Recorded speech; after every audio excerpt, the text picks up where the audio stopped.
Hi, everyone. This is Greg Gilpin, and I'm doing a series of virtual interviews with music educators all across the country. And my purpose is I want to rally the troops with positive reinforcements and ideas and considerations for and about remote teaching. This is a positive platform in order to simply reach out and help each other. So we're keeping it positive. So today, I have a very good friend of mine, Valerie Lippolt-Mack. She's a music educator as well as an author of some of our very successful resources at Shawnee Press. We have Icebreakers, ta-da! We have Icebreakers 2, ta-da! And we have Icebreakers 3 that she co-authored with Matt, I always say Udland. Edland. And then one other book that I think is really awesome is Putting the Show in Choir. And this is basically like, it's just so Valerie. I mean, it's just everything in here is what she teaches and believes in. It is a wonderful resource. Check those out. They're all at Shawnee Press, and they're available now. Val and I have known each other for a very long time, and we're not saying how long, okay? But I will give you a hint. I used to have hair when I first met her. So, And no hair. and No no hair. beard. Yeah, I might have had a beard, but no white. Yeah. Well, hi, Val. Thank you for joining me today. Thank you for asking me. I'm so glad to be here. Absolutely. Okay, well, just why don't you introduce yourself formally to everybody and tell us where you teach. And if you want to give a shout out to anybody, you can do that. Okay, well, my first shout out will be to you. Greg's always been my best encourager, and he has lots of awesome books. We used your tongue twisters and lots of your pieces of music. But I teach at Butler Community College. I work with the headliners, a concert choir. I teach tap dance. I have 20 private voice students. And I also teach at a dance academy. I teach tap in the evenings, and then I have a church choir at Risen Savior Lutheran Church.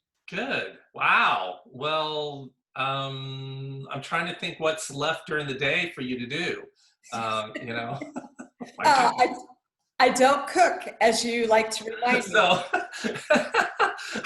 well, that gives you more time to teach and all that That's when you right. don't cook. That's right. What's your current situation with all of this? Right now, we're teaching lots of Zoom classes, Zoom rehearsals, and I just joined Microsoft Teams this week, Oh, okay. emailing and texting. So trying to stay in contact with everybody. Do you teach tap by Zoom? Yes, I do. Wow. Okay. That's interesting. Yeah, Okay. yeah. All right. And my daughter Stevie did a really cool FaceTime live last week, and Yeah, I saw that. was pretty successful. So Oh, that's great. All right.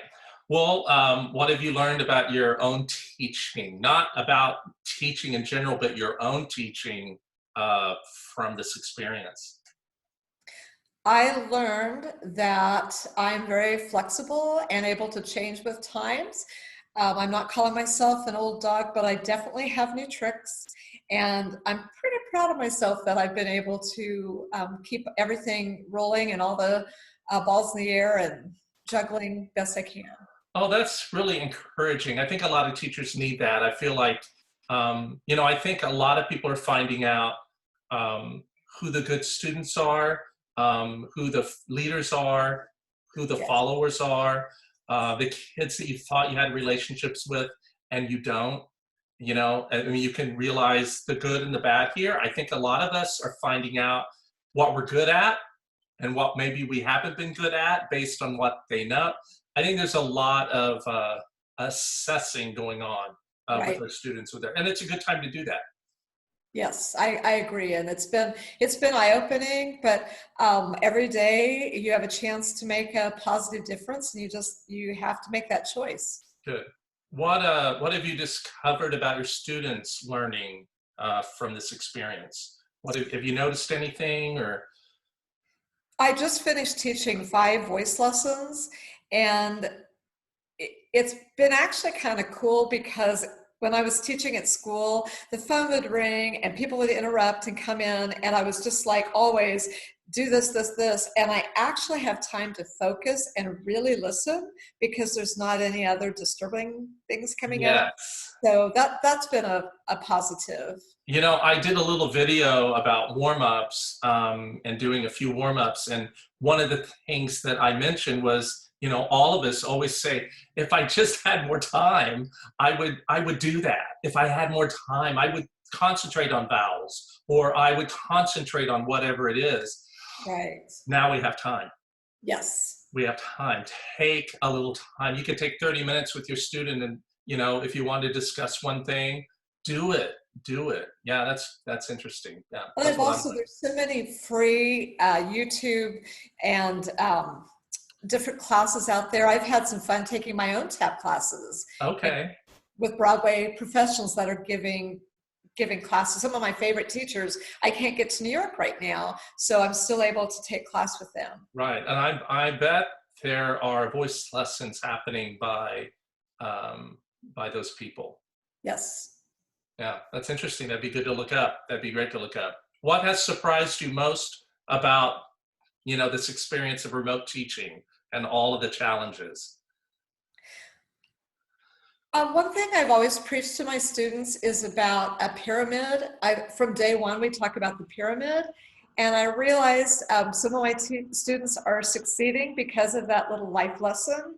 And for myself, I have to remind myself, I'm talking about the mental, physical, spiritual, and emotional parts. And when you let one of those parts of the triangle, the pyramid, collapse, your pyramid will collapse. So every day we go for a walk and do some kind of workout for physical. And I've just found ways to keep my pyramid. And I had really had time to do that before. Uh-huh. As you said, now I've got time.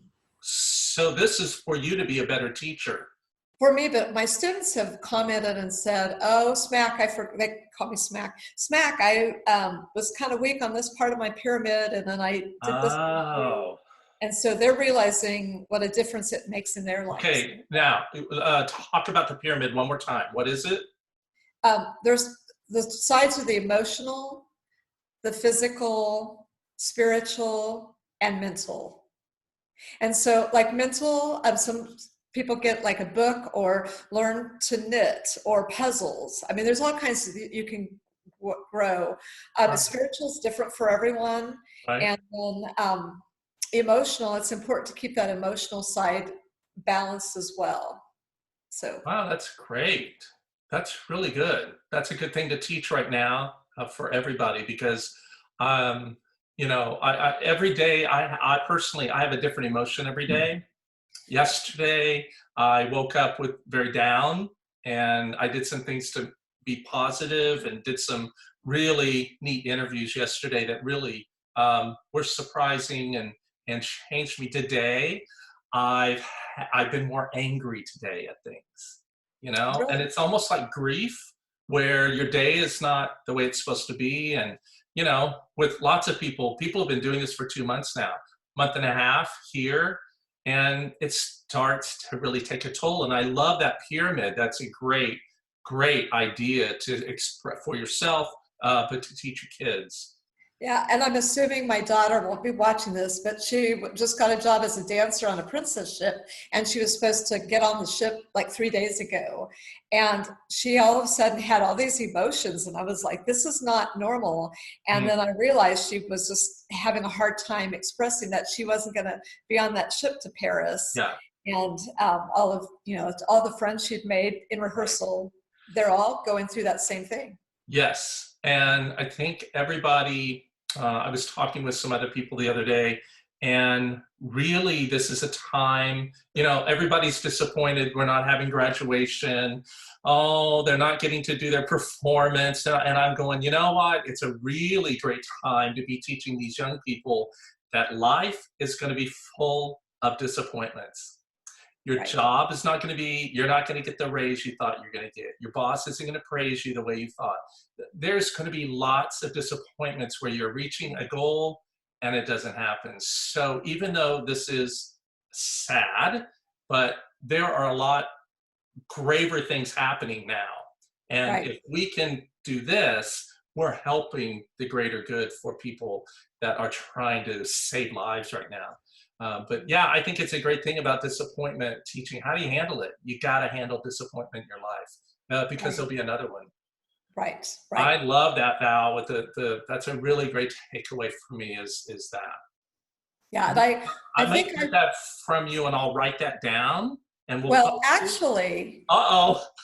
it's in the show choir book. I don't know what page, but I talk about it in the show choir book Okay. because with all that whole book is full of life lessons Okay. besides show choir things. And so someplace it talks about staying healthy and keeping a balanced pyramid. Okay. I will. I'm gonna find it. I'll take a picture of it, and Okay, I'll post that just okay, on my Facebook page.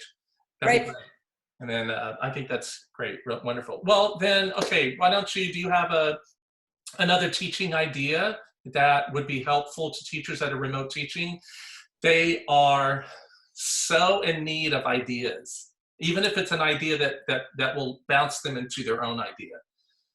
Well, if people want to contact you or email, Matt and I took some of the icebreaker games from the book 3, and we actually printed out 12 that work really well for virtual and Zoom, different ideas. But like one of the games is just really simple, but you could do this with a class, and then they can wave or do thumbs up, whoever guesses it. I'll play it with you and see how you do. Okay. Okay. Okay. So it's called Solfege. I don't know what I named it. Solfege silently or something. So tell me what song this is. Watch.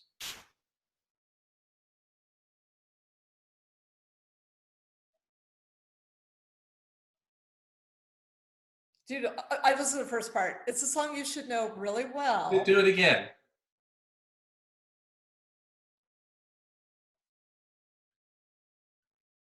Why we lift our You got it. voice. Why we Yeah. sing. Why we sing. This Oh, is good. Greg Shameless first wrote plug, this. everybody. A shameless plug. Well, Greg first wrote this for our show choir camp at Yes, I Butler. did. And I think this has got to be a bestseller for everybody because every time someone's like, can we sing this? And like everybody's doing it. So If everyone, if you know that piece, Valerie is the person I wrote it for her show choir camp for that year with all those students.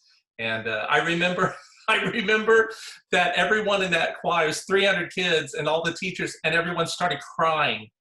And the singing was stopping, and people were like, I was conducting, going, quit crying, quit crying. I remember Greg was like, step it, step it. No crying, no So, crying. but the words are so perfect right now, and choirs can learn this, and you can buy a CD and buy the Well, music. I love that exercise. That's really great. You can do that with Zoom, and it doesn't matter if there's a delay. That's awesome. And if you have grade school kids, keep the rhythm, but as they get older, more advanced, you can take out the rhythm and just Yeah. solfege in place. The only one we don't let them do is this,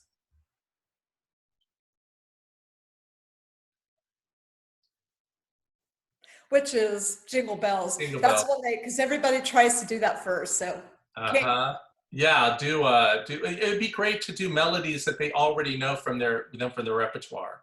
right. Um, I'm going to interview Ruth Dwyer, and I watched her on her Facebook, and she was doing things with little ones, and she was going, I want you to sing dough, and I'm going to do dough, and she does it. She gives the chord, and then she goes up, and then she sings dough, and they have to see if they matched her pitch. I mean, great little things like that. But this is like that would work for all ages. Just that little idea. Do it for 5 minutes. Right, and that's one of the 12, but they're free for people that want to just Okay. get some ideas that we can give a gift because so many teachers are hurting out there. Well, if you want to, or we'll work it out, but if you even have an email, I can put that up and people can request that to you and you can Sure. send Yeah, it. It yeah. is also, I don't know if it's posted at Hal Leonard yet, but if it isn't, then we can get it directly from you, which would be great. Okay, awesome. Okay, we'll do that. Well, thanks, Val. This was great. I have so many embarrassing stories about you, but And we've got to end. I'm so sorry. Our time is up. I'll save those for the next time we talk. Yeah, So it'd be for the next time. But we are forever friends, everyone, Val and I. And Val, I wish you well on this challenge of teaching. I know you probably have another month, you know, like everybody else, are trying to teach and doing on this with your e-learning or online learning with your students. But you're the best. You have great ideas, and we'll probably do this again because you are filled with great ideas. So everyone, pay attention. We'll get her email on there. You can look at that when I post it. And please check out all our books. We have another video of she and Matt, and they are talking. You can check that out on my YouTube channel. There's another video with she and Matt. So that'd be great. awesome. Thank you. Hey for Wichita, Kansas. Yay for Wichita. Be safe. Stay in. Bye. Bye.